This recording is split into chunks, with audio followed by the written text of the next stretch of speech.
So, in this episode today, we are covering Skylanders Trap Team, the first game in the Skylanders series to have less sales than the previous game. As you guys know, Skylanders Spirals Adventure did make more money than Skylanders Giants, and then Swap Force made more money than Giants, but then Trap Team made less money than Swap Force, and it all went downhill from there. So in this episode, we're covering Skylanders Trap Team. Now, I was thinking about skipping this part, but whatever. The starter pack was $70. You already guys know that. Good price for starter pack. You get Food Fight, Snapshot, and 2 traps, which in the starter pack, you actually get 4 characters technically, which is more than the other games can say, which is actually pretty good. Like I said, you can get 4 characters, technically 4 characters in the starter pack, which is the highest amount of characters you do get in a starter pack in every game. Yeah. So that's pretty cool, actually. Alright, let's talk about the gimmick. Skylanders Trap Team has my favorite gimmick. I think it's up there with Imaginators and Swap Force as my favorite gimmick. I mean, it's just, the idea is so cool. Taking a villain and trapping them, and then being able to play as that villain is such a cool idea.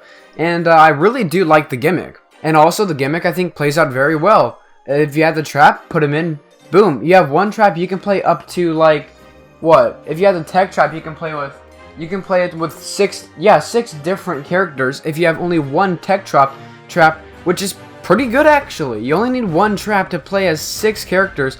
They do have a timer, but still, you get to play as 6 characters, which is really good actually. I think that's really good. As long as you had a trap of every element, you could play as every villain, which is actually pretty nice. So I think the gimmick was a good idea, and I think it played out very well too.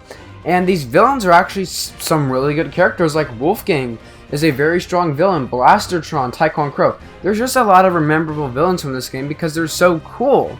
And the villain designs as well, for the most part, were actually really good designs. There are villains, like Buzzardbeak and stuff like that, which obviously don't have that cool of designs, but other villains like Chaos, Wolfgang, Golden Queen, Blastertron, Tyquan Crow, Chef Pepperjack, there's such a big list of cool villains with pretty good attacks too, and they do a lot of damage as well. I mean, I know Wolfgang does, I think, around 500 damage when he's evolved, which is really cool, and they can save your butt sometimes. If your Skylander's about to die, all you gotta do is pop in that villain, boom, it's saved. You just go back and forth with that villain, and it's a really cool system, I think. I mean, it's just so cool being able to just, the way that you trap the villains too, it was so cool when you put it in and its vortex appeared and it sucked them in. What was really fun actually, and it was really cool that the villains were able to talk to you as well. So overall, I think the gimmick and the execution of the gimmick was actually really good. Let's get on to the characters. The Trap Masters. The Trap Masters are so cool in this game. They have these big crystal weapons and they do a lot of damage too.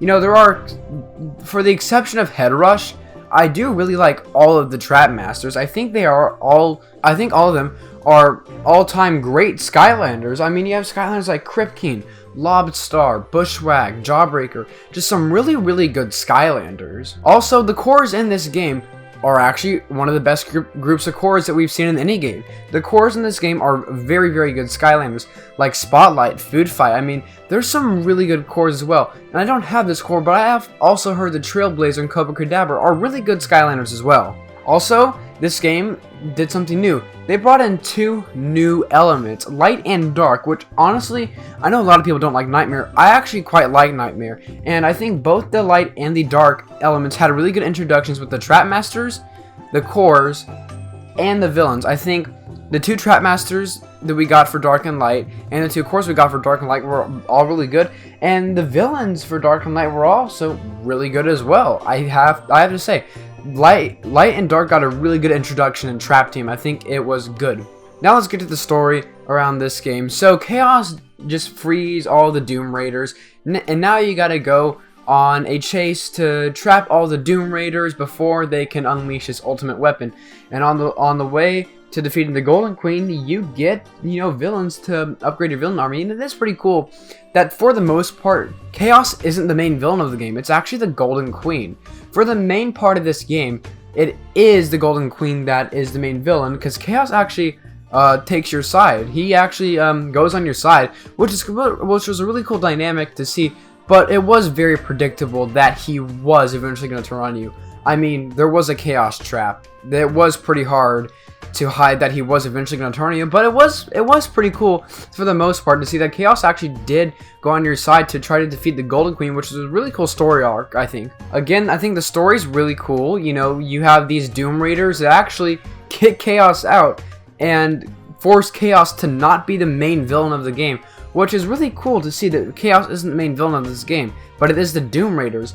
And you get to trap the Doom Raiders as well, which all the Doom Raiders for me, except for the possible exception of Dreamcatcher, are all great time villains, and most of them got to be characters in Skylanders Imaginators, which was really fun to see as well.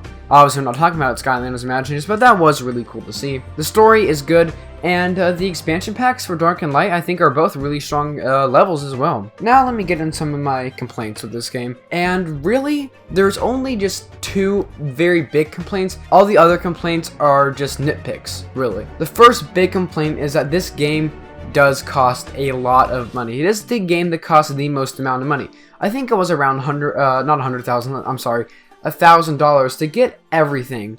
Now, to get everything you needed for this game, you did need to get 10 Trap Masters, which isn't that good. You had to get 10 Trap Masters, which, you know, honestly, it's not that good. Let's be honest.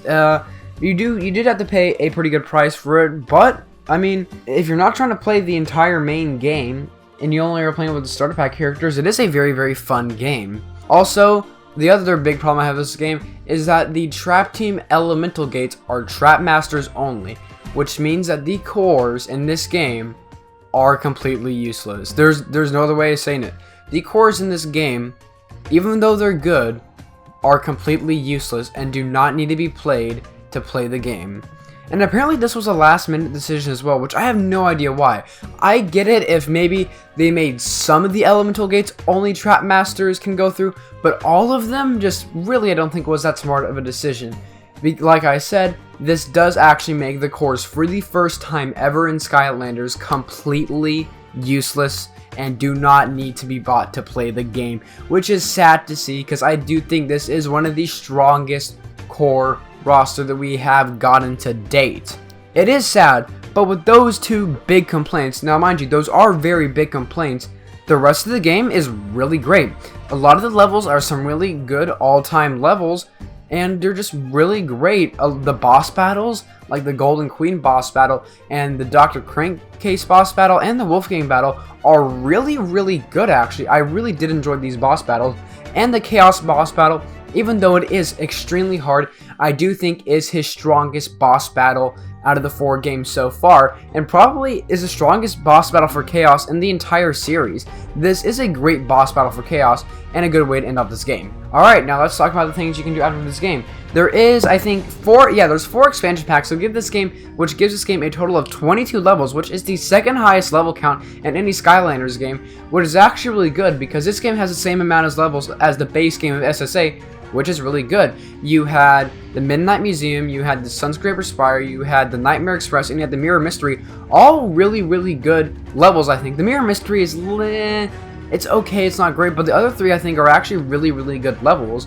And also, you have Tower Defense, which even though it seems pretty generic, I actually, when I play it, find myself always having a pretty good time with it. It gives you a good challenge, and it's really fun to swap from characters to villains trying to defeat the villains trying to come after your tower.